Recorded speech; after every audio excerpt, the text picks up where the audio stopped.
So, ayan, meron na po akong pahayag kahapon pa. Ayan, ang sa akin lang, di ba dapat wala nang pakialaman kung kanino gusto tumulong ng tao, kung yun yung tao na-appreciate ko. And guess what?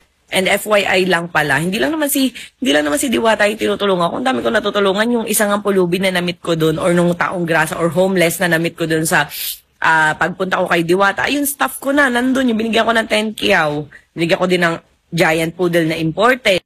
Libre tirahan, may sarili ng kama, walang ginagastos, libre pagkain kahit ilang beses kumain, di ba?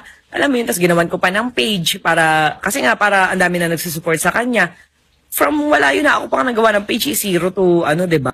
Kaya sa mga magsasabi na tinulungan ko lang si Diwata kasi trending, bakit yung tinulungan ko wala namang followers yun, di ba?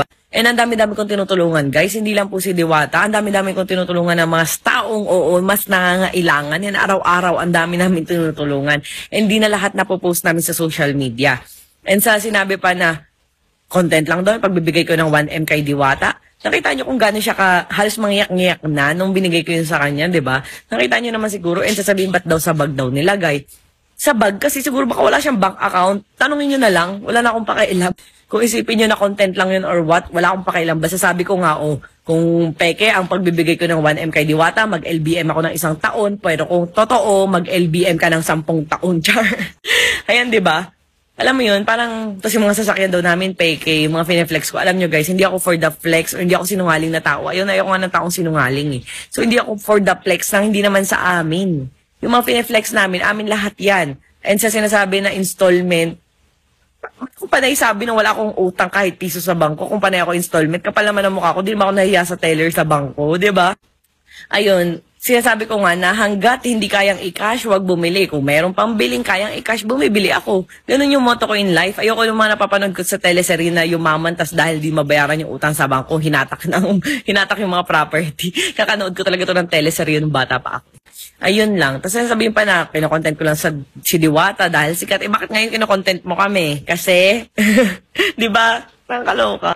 So, ayan. Dapat maging masaya tayo sa pag-angat ng bawat tao. Hindi yung hanapan nyo ng butas, sisiraan nyo. Hindi dapat ganun. Dapat maging masaya tayo sa mga nangyayari sa bawat tao. Hindi na ako dapat pumatol kasi naawa ko kay Diwata kasi nga parang hindi niya kayang depensahan yung sarili niya and every time na magdedepensa siya sa sarili niya, lalo siya ibabash kaysa lumalaki yung ulo ko, kaysa sumasama ugali. Hindi po siya sumasama ang ugali, mabait pa rin po si Diwata. Kung anong pagkakilala ko sa kanya, ganun pa rin. Eh, sabi nga ng asawa ko, pagod lang yung tao kasi inaabala minsan for the picture, gusto lang naman to tao kumita para umangat yung buhay para sa future niya. Siyempre from ganito siya bigla ngayon pa lang nasa gitna, pinipilit niyong pabagsakin. Siyempre, ginagawa niya yung way para kumita siya, makaipon siya para sa future niya, ganun.